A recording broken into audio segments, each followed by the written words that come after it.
Yeah. All right. So we're going to spend probably about 13, 14, 15, 20. I don't know.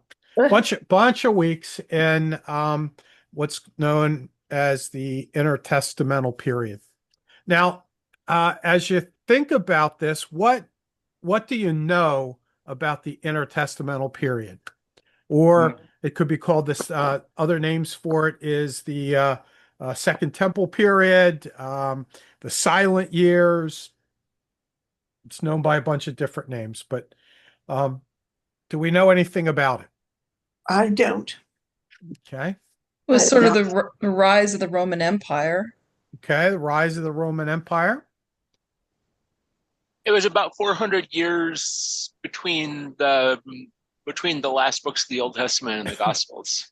Yep. So it's a span of 400 years. Let's start the ending of Malachi, beginning of the New Testament. So that's the period of time. So it's a lot of years. So does this run like roughly 400 BC to present to zero? Yeah. Yeah. About that. Yeah. Yeah. About that. All right. Anybody else? All right. So let's see. So before we kind of get into, the books, we kind of need to do a quick history of the Jewish nation in this second temple period. So if we kind of you look at this top little timeline, goes from about 722 BC with the fall of the Northern Kingdom.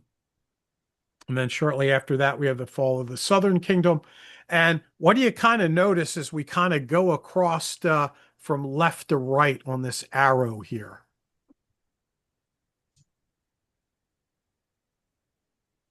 Notice anything?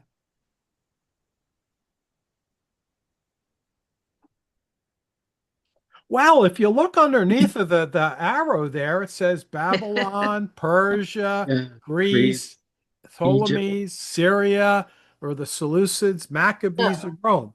So what do you think that means? Different people in charge. Right, right. So if you think about the history of the Jewish people from, about 722 BC up through and including the New Testament era, they spent a lot of time, or most of their time, under the rule of other kingdoms.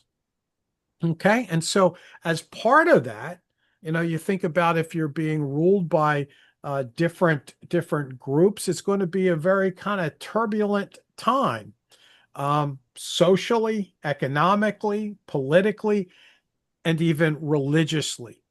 And all of that change, all of that tumultuousness, really helped to shape part of their identity. But one of the big important things, as you think about this change in this time, it was also a big time for the rise of some literature that we typically don't think of as part of our Bibles. And so if we look at this little timeline, we can kind of break it up into, the Babylonian kind of exile, then being uh, uh, ruled by Greece. Then there was this brief period of independence, but even in that brief period of independence, lots of civil unrest and that kind of thing. And then finally, we have the Roman period, 63 BC, on up through New Testament times, the time of Jesus. Um, so if we think about this, the big thing after the Babylonian exiles, the Greek period, from 323 BC to 167 BC. We have the rise of Alexander the Great. He conquers Persia, and then kind of expands and conquers this whole region. Um, but when we think about the Greek period, it was a time that really didn't affect the Jewish people very religiously. Okay. Um, they were treated well. They were able to worship in their normal way. Um, but one of the things that did happen is that under the Greek period, there was the rise and founding of Alexandria in Egypt, and a lot of the Jews moved there. Okay, so as part, if we think about the Greek period and its influence, a couple of things that become pretty important. One is the rise of Greek thought and culture that kind of infiltrated and inculcated um, the uh, the conquered territories. And so, if we think about that a little bit, how does that kind of play out when we think about uh, maybe Jewish or Christian theology? Well, the Greek thinkers were doing a lot of philosophy, um, thinking about purpose, thinking about life, and they were all about, God's plural. So maybe that kind of plays a role in sort of forming thinking or maybe pulling Jewish people away from their traditions. Well, could some of that. The other thing is the idea of duality. Yeah. We have up until now we have like the body, the soul, the mind, the spirit all is one, and then we have sort of the body and spirit. So the parsing apart of that, good versus evil, body bad, spirit good, those kinds of things. And if you think about it, that begins as theology over the course of time, develops. This has a very prominent role to play.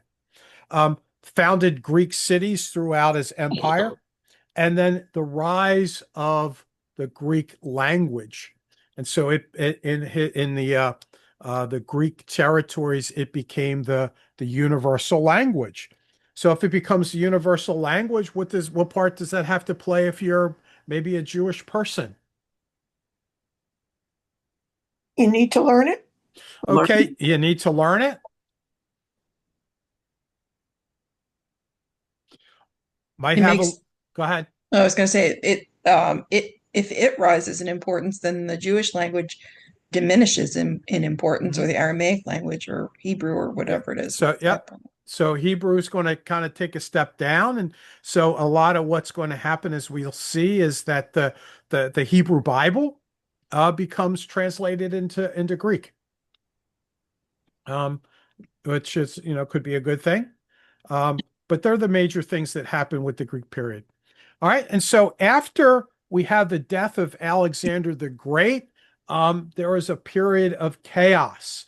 Uh, Alexander had five generals who all were vying for power and control. And so what they ended up doing was they established different sort of areas of power and control in different regions. So Ptolemy chose the land of Egypt. The Seleucids took Babylon. Antiochus ruled Asia Minor and northern Syria, and then two other ones that ruled through Europe. And so with this, you're going to have, power struggles between Ptolemy and Seleucus and Antigones to kind of increase their regions of control and their power. Okay, and so the Jewish area came under the rule of Ptolemies.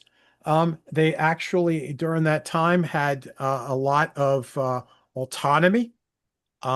They continued to have religious freedom. But as over the course of time, more and more Greek customs became common among the people. And Can I then as ask I Yeah. have a quick question about naming or names. I mean, so we have Alexander the Great, and certainly his last name wasn't the Great, but like I know of a guy a Greek named Claudius Ptolemy. So did people at this time generally have surnames or not have surnames? And when we're talking about Ptolemies, I wonder if Claudius Ptolemy, who was living around like 400 AD, was of this lineage, or Mhm. do you know a little bit about So these yeah, did names? they have surnames? Yes, they had surnames. However, they also would have um other kind of names or monikers, if you will, that were associated with them. Um, like trying to think of, like, the Caesars, you know, had Hmm. you had Caesar Augustus, that kind of thing. Yeah, His first name wasn't Caesar, it was Augustus. Yeah. Augustus, and they had surnames, and it was most likely probably related to the Ptolemies that are here. So is this so Antiochus the fourth Epiphan? I mean, Epiphanes. that's his whole name, or Yep, yep, yep. That's his name. So, under the Ptolemies, they were pretty good. But, as I mentioned, these generals were kind of vying for control and power. And so, Seleucus rose to power, came to control, and then Antiochus Epiphanes took control and basically impacted the Jewish people, and their situation became impacted. Okay. And one of the ways, if you wanted to really impact Jewish people, is, you impact the leader. And so, who the leader of the Jews would have been? The high priest. And so, what do we know when we think about looking at the Hebrew Bible and the high priest? What did we learn? it was passed down to the sons of Aaron? Right, right. So we have the sons of Aaron. Okay, you have that, whole group of the Levites, and then carved within that that clan, we have the family of Aaron, and the high priesthood would be passed from generation to generation to generation. Okay. However, in this period of time, that hereditary type of thing was disrupted, and the high priesthood moves from being a generational thing, um, and also being held for life, to one that was being appointed by the king. Hmm. And so, if you wanted to control the the Jews, control the high priest, and it became a position that was kind of vied for and bought. So the more money you had, the more chance that you could buy that. And so, with that, there was again rises between different folks to be the high priest. And so we have this person by the name of Jason. We have this person, Melenos.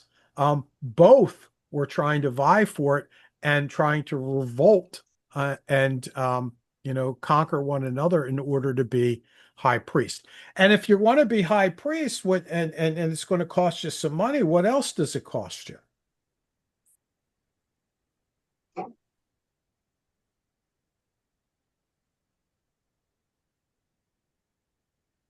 It's going to cost you your integrity, because if you want to maintain your position of power, what do you need to do? Keep You need buying people off. Say that again, Nance. It wasn't me. No, it's the other Nance. Yeah. Keep buying people up. Well, you keep Sue. buying people off, and you need to really make sure that you please you're the king above you. Because if you make them angry, what are they going to do? Get rid of you. They're going to get rid of you. Okay. And so it's during this time, not only, did it impact their hold on a second. Ellen's trying to join us. And is there a Zoom address? Deb, can you help I- her out? Yeah, I can text him maybe. Tell her I'll text him because I don't have her number. Okay. Okay. Yeah, because I can't do two things at That's okay. once. I got it. You got it? Hmm. All right. Deb will help you. Great.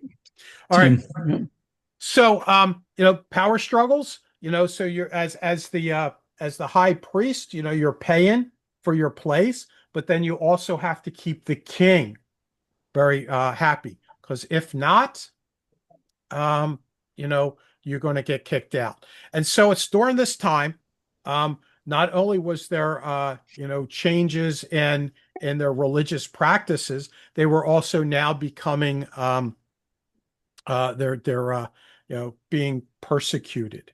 All right, so it's during this time lots of troops had moved in, killing a lot of Jews, and what they were really trying to do under Antiochus was to put an end to Judaism. Mm. Okay, and so no circumcision. They sacrificed a pig on the altar in the temple. They outlawed the observance of Sabbath. Copies of the law were being burned. So all of those things that would really make one Jewish are trying to be eliminated. So fun times for the nation of Israel, huh? Mhm. All right. And so, what ended up happening is if you're being persecuted, what's going to happen? Eventually, somebody's going to rise up, hopefully, and take leadership and help spurn a revolt. Okay. And so, as this thing is happening, resistance began, but it was kind of began in a very passive way. Okay. But it became less passive as it kind of moved out and more people individually were being required to compromise their faith. And so, as it went out, people were being required to offer sacrifices to Zeus. Okay. And at a place called Modin or Modin, there was a priest. His name was Matthias, and he was chosen to offer the sacrifice to Zeus. And he was there. Okay. He refused. So a young Jew volunteered to do it, made Matthias very angry. He killed both the Jew and the officer that was there, trying to take order. So he fled to the hills with his 5 sons who supported him. And that was the impetus for a revolt. Okay. And so leadership fell to one of the sons. His name was Judas. His nickname was Maccabeus. He was the 3rd son. And so when you hear the word the Maccabean revolt or the Maccabean revolution, this is what we're talking about. Okay. And the way that this kind of operated was more in a guerrilla warfare type of situation. So little groups of people would attack the bigger army. And they were committed to restoring their religious freedom. They were dedicated and really focused on trying to be obedient to the law and the worship of Yahweh.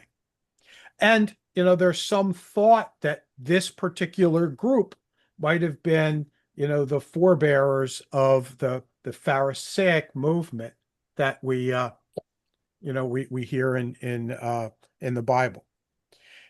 And so these guerrilla warfare things were successful. And this idea of military raids, and using them to combat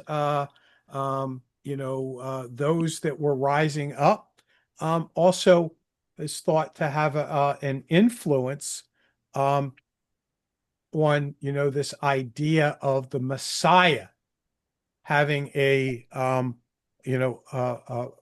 military bent to it. And so as we go along, we have this revolt, the Maccabean revolt. And within a 3-year time period, they had taken over Jerusalem. They had cleansed the temple, rededicated it. And out of this rededication, it led to the festival of dedication, or what we know as Hanukkah, or the Festival of Lights. Now, during that, during this revolt, you have the Jerusalem and the temple that's restored. The leaders, though, weren't satisfied. They had larger goals, wanted not only religious freedom, but also political freedom as well. So as part of that, they're fighting against that, and they end up making a treaty of friendship with Rome. And what do you think that leads to? Roman rule. Eventually, Roman rule. Okay. However, before we get to that period of Roman rule, we have a period of independence. And so this is really the only time from like the Babylonian exile up and through this period that they have some freedom, from about 176 to 63 BC. We have the rise of another son of Matthias named Jonathan. Okay. However, even during this period, there was this constant struggle with the Seleucids for the throne. And eventually, Jonathan is replaced by, Alexander Ballas. He's appointed high priest. And it's in this idea, this appointment, that not only does the high priest now represent, religious authority, but it's now molded into, a political appointment as well. And so not only was he responsible for the practice of Judaism, but also the rule. So as you see and you think about this thing, what do you hear if you think about the New Testament? There's echoes of this, right? Think about, with Jesus.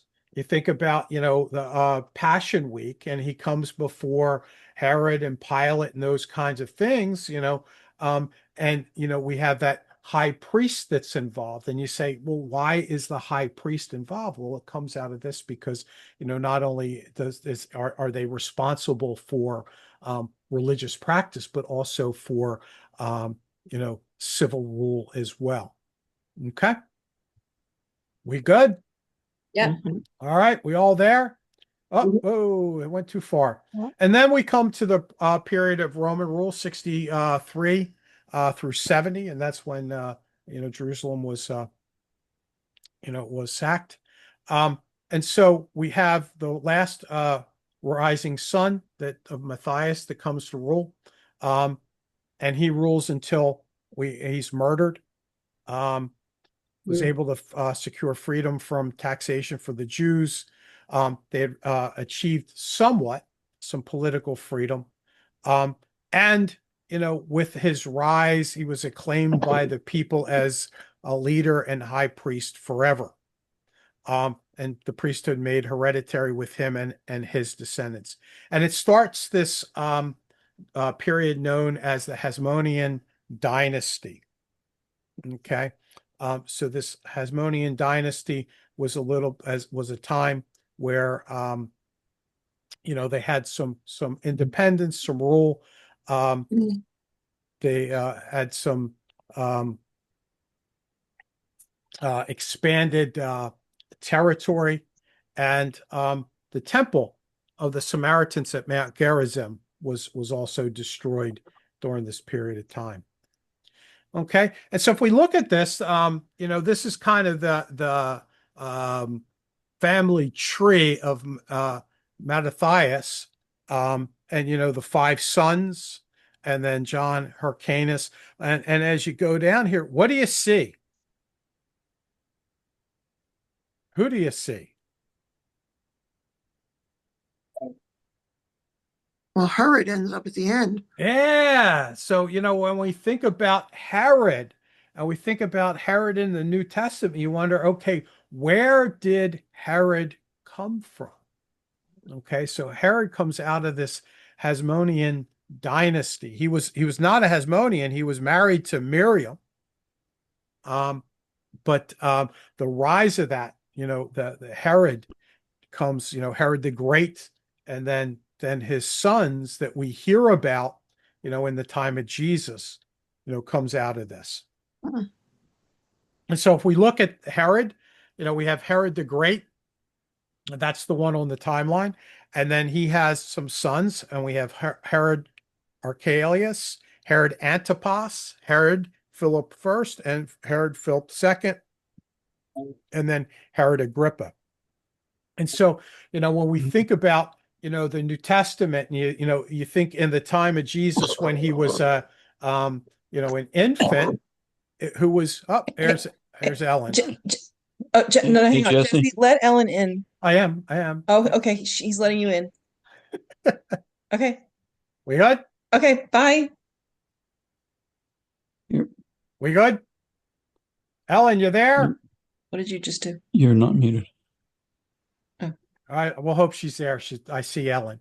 All right, so we're in this Herod dynasty. So Herod the Great is, when we think about the Bible, we think about early on Jesus in his infancy and the dude who was going to kill kids. That's Herod the Great. Okay. After his death, we hear that there's different ones.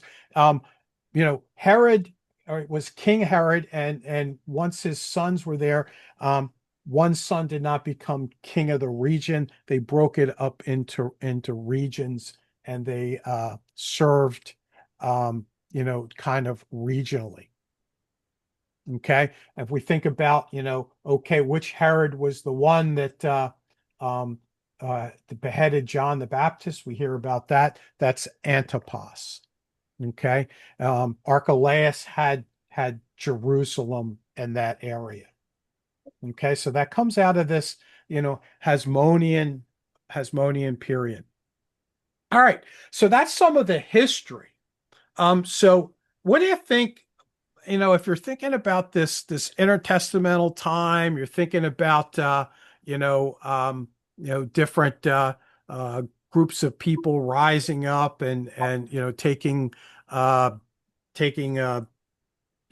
control and that kind of stuff. What do you think some of the other issues are going to be? What are some other issues that might impact Jewish persons? Infighting. Okay, infighting. When you say infighting, unpack that one a little bit. Well, they're 12 separate tribes. They're all going to be, and this is my supposition, I could be wrong. There's going to be fighting to see who comes out on top. Okay. All right. Yeah. Anything else?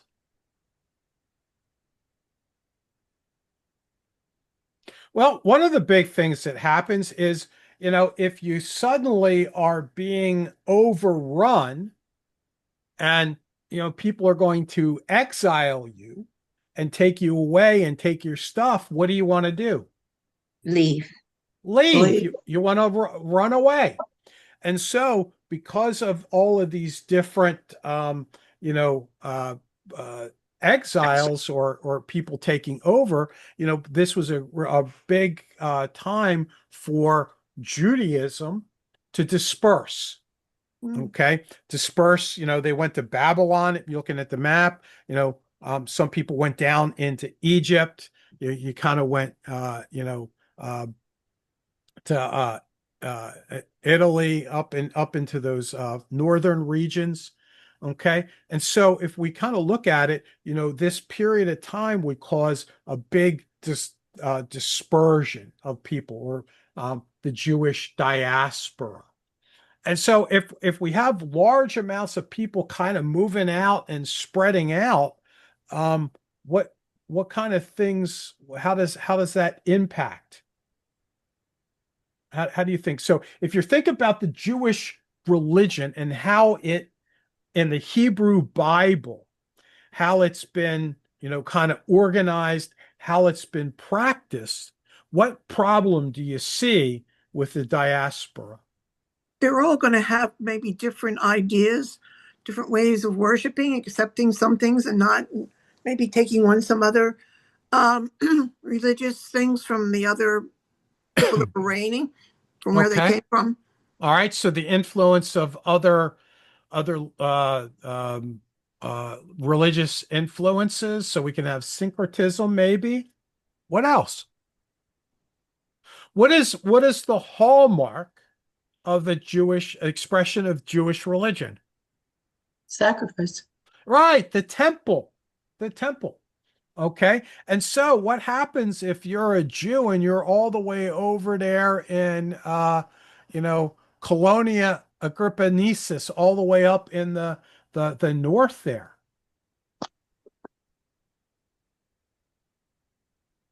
Are you going to be able to access the temple? Nope. No. No. Well, yeah, so if they can't sacrifice, they can't do anything about their sins. Well, yeah. And so they can't do anything about their sin. And so how do you tackle that? How do you think you might tackle that? Build new temples. Well, I don't think God would like that very much. It's So- you think it would be a great idea, because hey, we're going to move into this area. Let's build a new church, okay? But you got to remember when think about the Hebrew Bible, think about what the temple was, For God. and how was that different than say, other temples. So if you were a Zeus worshiper, how does that differ? Is this where pilgrimages started? Well, yeah, some of it. I mean, it even started before this because, they were spread out in the promised land, but in the promised land, it was, a day's journey. In some ways, this became almost nearly impossible. Now, my point with the temple is that, if you were worshiping Zeus, okay, you could set up a temple anywhere. You put up your Zeus idol, and you're good to go. But with the Hebrews and with the temple, what was different? God lived within the temple. Yeah, God, we know that at Sinai, God came off the mountain and came down and took up residence in the temple, in the Holy of Holies there. And so it's not like you could just up there, so let me set up a new temple. And as Philip said, it becomes a real big problem when part of the central focus, the central expression of your faith is around sacrifice. And so what do you think might kind of rise up maybe to take the place, if you will, of the temple? Yom Kippur. Not a holiday. Good No, thought. not the holiday, but the concept. Okay, the concept. Okay. I Well, think usually the law, the Torah. okay. So yeah, the two expressions of Judaism is temple worship, sacrifice, and the law. And so, if we can't use this expression over there, what happens? The law, becomes, elevated. And what do we do? We become hyper focused on the law. And so one of the big expressions of that is the development of the synagogue. I mean, think about it. You read the New Testament and you hear about synagogues all the time, right? Mhm. Mhm. And you hear about synagogues in the Old Testament? No. All right. So the question is, if we had the Old Testament here, the New Testament here, and it wasn't here and it is here, where did it come to be? Mm. And so, the exact origin of the synagogue is kind of debated among scholars. But most people would date it back to the 7th or 6th century BC during this period of time. And so, it was probably there before all of this, but it's got its rise to prominence in this area where it becomes a new expression, a new way to worship. And so if we can't go to the temple and we can't offer sacrifice, we can, elevate the law and become hyper focused on the law and Torah reading, studying, and prayer. Okay. And so, the synagogue rose up as this central place in which we could, a Jewish person could do that. Okay. Also, it served the community. It became the school, the court, the meeting place. What does that sound like? Church? Yeah, it sounds like the early churches, same kind of thing. Okay. And so we have the elevation and the prominence of the synagogue. And so also if we have the synagogue that kind of rises to importance, what else rises to importance? The high priests. Well, Yeah. now they're going to be less because we're moving away from sacrifice and more of the law. Think about the New Testament. Who were the law dudes? Rabbis. And who would The Jesus? Pharisees. The Pharisees. The Pharisees. And so, with this, hyper fixation on the law, you're going to have the emergence of Pharisees.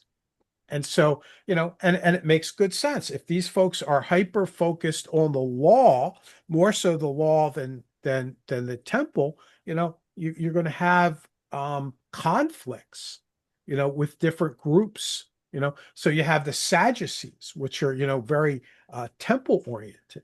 So they get into tension. And so we have a lot of that kind of stuff happening. Okay. Now, one of the things that we also think about with this is we call it the silent years. Silent years because, as Philip said when we started, we have the end of the Old Testament, no further writings, no further whisperings from prophets until we have the New Testament. So that 400-year period.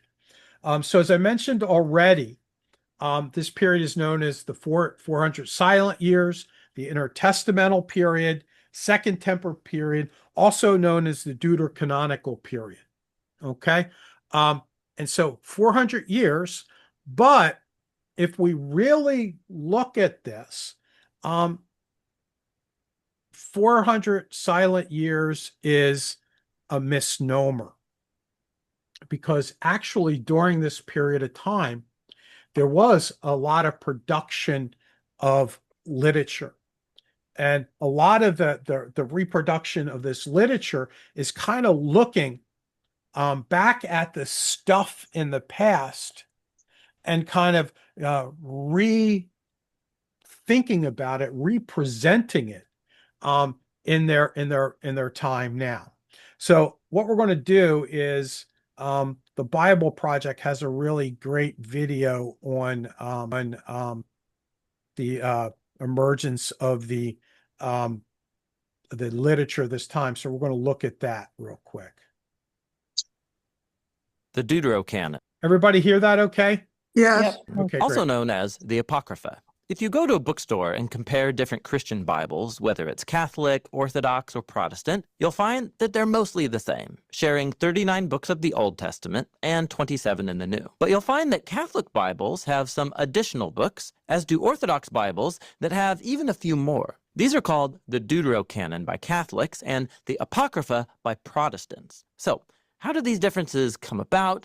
The answer is really fascinating. We have to go back to a time when the Old Testament was taking shape in ancient Israel. Alongside the famous biblical authors like Moses or David were generations of anonymous contributors called the scribes or the prophets. Throughout Israel's history, they collected earlier materials, joined them together into larger works, eventually producing a unified three-part collection of scrolls called Tanakh. It's an acronym referring to Torah, which means instruction, Nevi'im, which means prophets, and Ketuvim, which means writings. But the Tanakh doesn't represent all the literature of the ancient Israelites. There were many other texts that are now lost to history, and many of these provided source material for the scribes who produced the Tanakh. Sometimes they even identified these sources, like the Scroll of Yashar or the Chronicles of Israel's Kings. But biblical scribes selected only the material relevant to their purpose, which was to offer a prophetic interpretation of Israel's history that would generate faithfulness in the present and hope for the future. The Tanakh took its definitive shape at some point in the 3rd to 2nd centuries BC, and it was held in the highest esteem by most Israelites, who in this period were known as Judeans or Jews. They believed that through these human words, God spoke to his people. And just as the Tanakh emerged out of a larger body of ancient Israelite literature, it was completed among a sea of new literature being produced by different Jewish groups in the period of Israel's Second Temple. Most of these texts feel biblical, that is, they imitate the style of the Tanakh and offered new interpretations of it for later generations. This is a large and diverse body of texts from all over the ancient map, and they're amazing. Some are narratives that recount the ongoing history of the Jewish people. Some are interpretive retellings of stories in the Tanakh, while others read more like creative fiction. There are poetic collections of wisdom literature, letters, even apocalyptic texts, way more than we can list here. This Second Temple literature offers us an important window into the history and culture of ancient Judaism. These authors were total Tanakh geeks, and we can see how their interpretations of Scripture led to the development of Jewish practice and belief about all kinds of topics: messianic prophecy, Torah observance, atonement, angels and demons, to name just a few. Another key event in this same period was the rise of Greek culture and language all over the ancient world. As Jewish communities adopted this new language, the Tanakh scrolls were translated into Greek, along with many of these other texts from the Second Temple period. Now, this is all really important for understanding how the scriptures developed in the Jewish messianic movement started by Jesus of Nazareth. He claimed that he was carrying forward the story of God and Israel told in the Tanakh. And he even referred to the collection's original shape, calling it the Torah and Prophets, or Torah, Prophets, and Psalms. And the same goes for his disciples who wrote the New Testament. They were all Jewish, they all grew up immersed in the scriptures, and they held the same conviction that through these human texts, God spoke to his people. But they didn't only read the Tanakh. Jesus and the apostles were familiar with the broader Jewish literary tradition. It's clear they valued many of these texts because they developed core ideas from the Tanakh in creative and really helpful ways. You can see this appreciation when Jesus uses imagery from the wisdom of Ben Sira in Matthew chapter 11, or when Jude quotes from 1 Enoch, or when Paul adopts themes from the wisdom of Solomon in Romans chapter 1. However, these scrolls weren't designed to be part of the Tanakh collection, and Jesus and his disciples knew the difference. Even though they allude to these other texts, they don't treat them with the same level of divine authority as they do the Tanakh. When Jesus, Peter, or Paul quote from the scriptures, they say things like, "as the scriptures say," or even "as God says," but they don't talk about any other text the same way. Now, as the first generations of Jewish Christians passed, the center of the Jesus movement shifted away from Jerusalem, and the movement became more international and multi-ethnic. Virtually no one read the Bible in Hebrew anymore, and so the original design of the Tanakh was left behind. Most churches were now reading and copying their scriptures in Greek with a new name, the Old Testament, and it had much of this other translated Second Temple literature mixed right in. It was so popular, and while almost all church leaders agreed about the core of the Old Testament, some differed about these additional texts, whether or not they were scripture. There were Christian leaders, especially those living near Israel, who knew the contents of the Hebrew scriptures. People like Melito, Julius Africanus, Cyril of Jerusalem, or Jerome. They promoted the reading of these other texts. They even had them copied along with biblical books. But they didn't think they should be treated like scripture for establishing Christian belief or practice. It was from this group that the word apocrypha emerged as a title for these books. It's a Greek word meaning hidden or set aside, referring to their secondary status. But other Christian leaders disagreed. People like Clement, Tertullian, Origen, and Augustine. In their cities, Christians had been reading an expanded scripture collection for generations. And so they argued that even if the Hebrew scriptures had been adapted or added to in the history of the church, it must have been God's will, and it's therefore the most true form of the Bible. Some church leaders tried to establish consensus, but no universal decision persuaded either side. But since Christian communities in most areas were reading the expanded scripture collection, that became traditional. In the late 4th century, a scholar named Jerome oversaw an official translation of the scriptures into Latin. It included the traditional Old Testament, the New Testament, and a number of apocryphal texts as well. It was called the Vulgate, and this became the standard Bible of the Western Catholic Church for the next 1,200 years. And as the church spread into Egypt, Ethiopia, and Russia, the Greek Bible was translated for these communities too. Some of them had been reading an even larger collection of apocryphal texts than what was standard in the Western Church, resulting in even more diversity. For another key event in the history of the Bible, fast forward to Europe in the 16th century. The Protestant reformers had a passion to return the church to its scriptural roots, and more Christians than ever before started learning Hebrew. They reaffirmed the important fact that the Old Testament was written in Hebrew and that it didn't originally contain these other texts. Now, for decades, Gutenberg's printing press had been reproducing the Vulgate Bible, but the reformers advocated a new practice, placing the apocryphal writings by themselves separate from the Old Testament. This was how the Bibles of William Tyndale, Martin Luther, John Calvin, and King James were designed. At this time, there were intense theological debates between Protestant reformers and the leaders of the Catholic Church. A handful of texts in these apocryphal writings became controversial, and this had an unfortunate effect. These books were suddenly considered marginal, even dangerous by some Protestants. And so in 1546, Roman Catholic leaders responded with an official council that affirmed these texts as scripture, later calling them the Deuterocanon, that is, the second canon. This decision motivated a response from some Reformation leaders, and it was around 1600 that Bibles were first printed without the Apocrypha. Fast forward 400 years to today, and things are basically the same. You've got a variety of Bibles with slightly different shapes. They all have an Old and New Testament in common, but that's all Protestant Bibles have. Catholic Bibles include the Deuterocanon, and Orthodox Bibles have a slightly larger Deuterocanon connected to the unique history of each tradition. Now, the question of whether these books should be considered scripture or not, whether you call them Apocrypha or Deuterocanon, these debates have been going on for centuries. But despite all that, followers of Jesus across all traditions have valued these texts for millennia. There's every reason to keep learning from them today. It's here that we find the stories and songs of ancient Jews who were steeped in their scriptures as they waited for God's kingdom to come. These are the prayers and poems of the Jewish communities that formed the birthplace of Jesus and the early church. Reading these texts alongside the Hebrew Bible can reconnect Jesus' followers to their Jewish messianic roots, something that should never be forgotten. And so that's the fascinating story of the Apocrypha, or the Deuterocanon. All right. Thanks, So, as you listen to the video, what did you find interesting?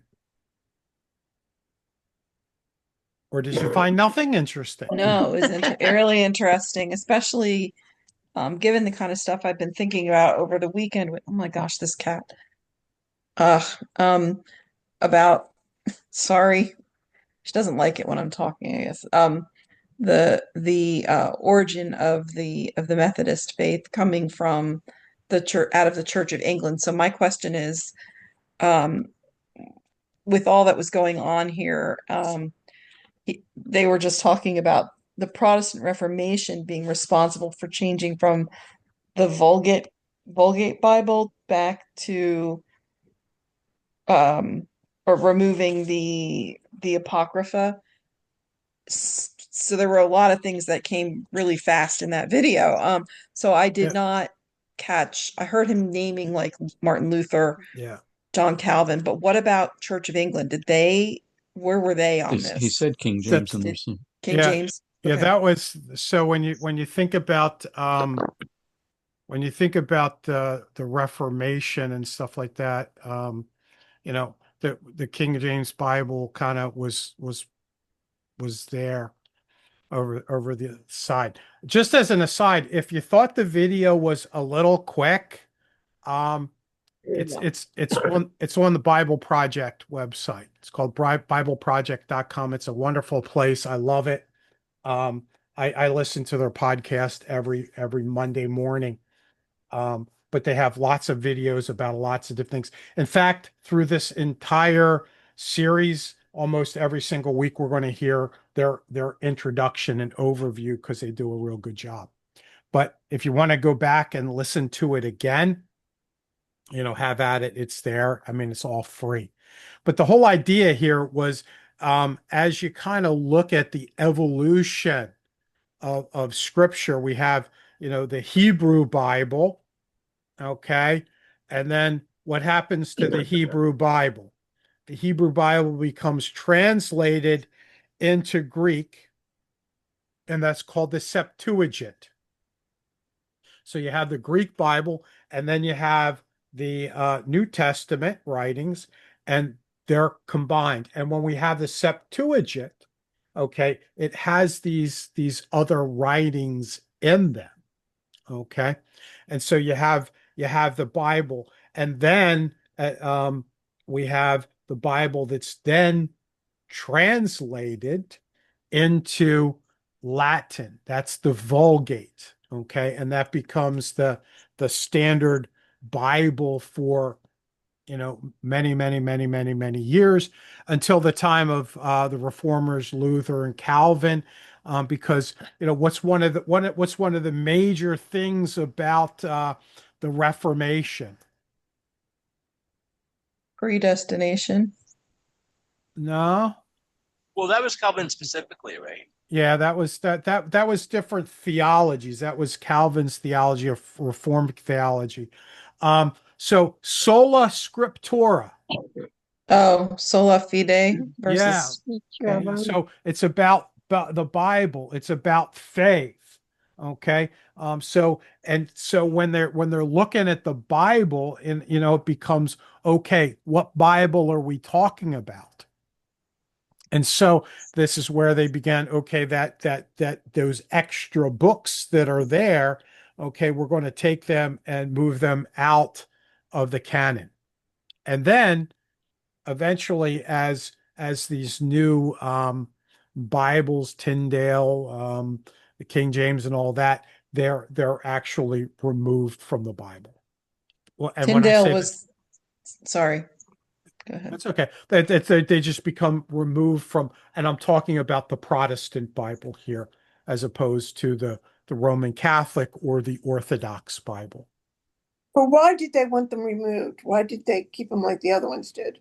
Because they weren't considered to be scripture. Oh, okay. And if it's not scripture, it doesn't have any value to edify or to influence faith. Tyndale was the translation to English, is that right? One of them, yeah. There's a bunch of them. Other things that you found interesting in the video, anybody? Well, it seems like there's more support for these books being relevant than I was aware of. Yeah.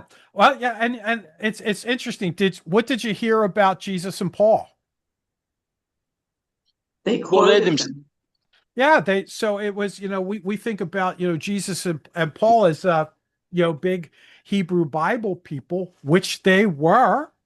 But at the same time, they saw that there was value, maybe not to the level of the Hebrew Bible, but there was value and there was influence of these extra books that impacted their faith and their theology. And that Paul quoted from some of them. Yep.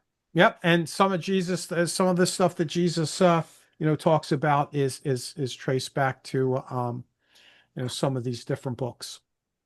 You would think that that in and of itself would give authentication and authority to these books. Yeah, right. Yeah. One would think. Anything else interesting? How about things that you heard for the first time? The Tanakh, the idea of that. Tanakh. Okay. Just about everything was I've heard. All right. Yeah, this was mostly new to me. Okay, good. Good.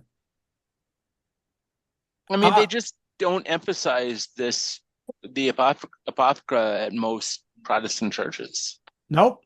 And that's why I'm excited to do this Bible study, because it's something that I've wanted to do for a long time. And now there was enough buy-in here. So it was actually somebody else's idea. So I said, "Ooh, let's do this and run with it." Now, why was there a difference in the books and the various versions of this? Like the Catholic Bible had this, and this book, but another version of the Bible had those Orthodox. plus these or minus okay. these. So you're talking about the Roman Catholic version versus a couple of the Orthodox Yes. Yeah. version. It had to do with really tradition and other books that they would typically use. So in an Orthodox circle, they would also rely on some other books that others didn't, and so they thought that those books were important and chose to include them in their canon. Sort of So, like a parent that reads nursery rhymes to their kids, and they might read ones that they grew up with versus Yeah, new nursery rhymes per se. yeah, that's a good way to think about it. Deb? so the books in the Apocrypha, they were originally written in Greek. Yes. Okay, so And they came out. Most of them would have come out of that Greek period. So none of them were in Hebrew then originally? Correct. Hmm. Yep. So then in the Septuagint, would those all, so would that have had just the books that were in the Roman Catholic Bible, or did that also cover the ones that are in the Orthodox Bibles? No, it's typically the ones that you would see in the Roman Catholic Deuterocanon. Okay, so when you say Deuterocanon, I guess I'm losing sight of the We're difference here. going to get The to weeds. definitions in a Okay, minute. okay. I think I sort of understand, because Apocrypha is definitely a Greek word. Yep. Deuterocanon sounds kind of Roman to me. So Yep. So basically, when we think about these books, this is a little blurry. yeah, there we go. But these are the apocryphal books. And if you look at where they typically come from, it's in that Greek ruling and Hasmonean type period. So these are most of the books that we're going to look at throughout the study. You'll notice that there's things like, to the book of Daniel. Okay, there's additions to the book of Esther. There are additions. So these are the books. Now, when we think about, we talk about apocrypha, and then you'll see the word pseudoepigrapha, and the pseudoepigrapha are even more collections of literature that did not make it into the Deuterocanon or the Apocrypha. Okay, so I don't want to lead you astray, and you say, well, hey, we looked at all of these books right here, and that's all there were. There were more books as well that some groups would use and other groups would not. I would kind of, as if I was kind of ordering it and thinking about it, I'd say, These are the books that were more widely read and more widely accepted and more wildly influential. But you do have these others. Now, I've been throwing around two words, Deuterocanon and Apocrypha. Okay. They actually refer to the same thing. And so, when you're talking from a Roman Catholic or an Orthodox perspective, and you're referring to these books, they're called Deuterocanon, second canon. And so these books are, part of the canon, but, kind of thought about in sort of a secondary role. For a Protestant, they refer to these books by the word apocrypha. Greek word means hidden. Okay, so they're not scripture, but they were widely read by others. So if you want to think about it, apocrypha, Greek meaning hidden, refers to the books that were in the Septuagint that were not part of Tanakh. Okay. Jesse, Yeah. I don't know if Ellen is writing in the chat because Yeah. I don't know if she's mute. She's not muted, but I don't know if her microphone's working, but she's asking a couple questions there. Oh, okay. Okay, great. I'm glad somebody, I don't look at that stuff. Okay, so Ellen says, who were the groups of people writing these books? Scholars, what made them more divine? Okay, good question. So who is writing these books? So these would be people. They would be scribes. They would be people. They would be people. They would be scribes and that kind of stuff that were, living. So maybe they're living in, exile during the Greek period, and they're looking back and using and thinking about the older Hebrew books and kind of using that material to kind of make it more applicable, apropos to their lives and that kind of thing. Some of it was historical literature. So these would be, the scribe type people that he talked about in, in the video. What makes them more divine? I don't know that it's a word, really a word so much divine as used, accepted. I mean, you could think about that and apply it the way that we can see the New Testament. So, how did some of the letters and that kind of stuff get into the New Testament? A lot of them got in because they were widely used, widely accepted by lots of groups of people. Yeah, and it's exactly it's what rabbis do with their teaching and that kind of stuff. Okay, so that whether you use the word Deuterocanon, whether you use the word apocrypha, kind of means the same kind of thing.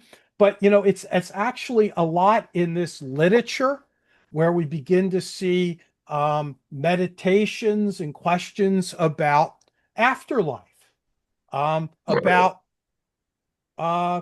resurrection, and those kinds of things. And one of the other things is when we talk about, Jesus and Paul being influenced, these also that next generation, the people that we call the church fathers, Jerome, Augustine, Tertullian, Origen, all those kind of folks. They knew about these and used them as well. And just kind of just so we kind of look at things, if we're looking at the different Bibles, you have the Hebrew Bible, the Protestant Bible, the Catholic Bible, and then all of these orangey kind of things are the extras. They're the Deuterocanon. And then in the Orthodox Bible, you have all the Catholic stuff plus these extra things that's there as well. Okay. And so that's kind of how we've gotten our Bible. That's how we've gotten these extra books. And then it's kind of my intention over the next weeks to go back and look at, oops, look at probably most of these books, 1 week at a time. We can't obviously read everything that's in the book. So, I mean, some of them you can, some are short, but some are longer. So what we'll do is, do an overview, and they take selections from it, so we get some of the taste of it. But that's what I plan on doing. There's a question from Ellen there. Yeah, I'm getting there. I'm getting there looking. So how close does it line up with the Old and the New Testament? Well, okay, so the Deuterocanon here are books that would be commentary and additions to the Old Testament. So if you didn't know your Old Testament and I put these in front of you, they would seem very, very similar. Now, do they line up with the New Testament? Not so much. They might influence New Testament thought, but we're not going to get to it in this study. But there's a whole group of extra biblical texts, in and around the New Testament time. So, the Gospel of Thomas, the sayings of Thomas, the Gospel of Mary, the Gospel of Barnabas, and those kinds of things. Okay. Where does the Pope fall on these books? Well, the Pope loves his Bible, so he would embrace the Deuterocanon because that's part of the legitimate, Bible of the Roman Catholic Church. Are some of these books as important, say, as the Gospels are? I'm not sure what you mean by. I mean, we're all like kind of know what the different Gospels are about Jesus and all that. But are some of these books as important as some of the ones that are like prophecies and whatever? Well, the books of the Bible that we have been brought up to, really, you know every one of them. Well, I guess it really depends on what you mean by that. I mean, I think that these books probably have had a lot of influence that we're probably not even aware of. Okay. I think the books probably had a lot of influence because remember, we're going from Old Testament and New Testament. So sometimes you got to ask the question, if something shows up in the New Testament, say, for example, there's a big debate between the Pharisees and the Sadducees, right? Mm-hmm. And it's around resurrection. And you say, I wonder where that debate came from, because if I know my Hebrew Bible pretty well, that really didn't seem to be a big thing. And you got to say, well, where did that big thing come from? A lot of it comes from, this period and this literature. Okay. So I think, I think they're cool. Are they going to have the same importance or priority as the books that we say are part of our Bible? No, but I think that they can inform. I think they can help us to understand and at times fill in gaps that we have and better our understanding of some of that stuff. So I look forward to going each week. Next week, in case you get the hankering and you want to read, we'll be doing First Maccabees. First week will be First Maccabees. Second week will be Second Maccabees. Now you can also say, I really are not interested in going and buying a Bible that has the Apocrypha in it. That's fair. Most of us have a phone. So you can download, I would say, YouVersion. It's free. Okay. Has lots of different, and you can use it on your iPad. I think you can even use it on your computer, but don't hold me to that. Or if you want to use your computer, go to BibleGateway.com. That's free as well. Either one of those, they have different versions of the Bible. You can find the Apocrypha in the New Revised Standard. You can also find it in, I think, the ESV, and you can also find it in the Common English Bible. So you'll find those books there. You can read them for free. You could probably find it on the web somewhere else too, but there are two ways that you can do it and look. But we're going to do First Maccabees next week, so I look forward to that. It's time to wrap it up. Any final comments or questions? Question, just to be clear, splitting hairs a little bit. When you say Apocrypha or Deuterocanon, that applies to a list of books, but you would just mention a couple of other ones that are thrown in there. That's they're pseudepigrapha. That's the pseudepigrapha. Okay, so we have Old Testament Hebrew, New Testament Apocrypha, Deuterocanon, which is written in Greek, and then pseudepigrapha, which is like a handful of other scattered which are things. extra books that are not considered to be canonical for anybody. Got it. An administrative question. 4 weeks from now is Labor Day on a Monday. Are we here? No, Okay. we're not here. You're going to be kid asking about Christmas break when you come back. My mom's turning 90 at the end of the month, and I've got to plan a trip back to Ohio. Go celebrate with mom. Celebrate with mom. All right. Okie doke. Everybody have a good night. Good night. Good night. Don't forget to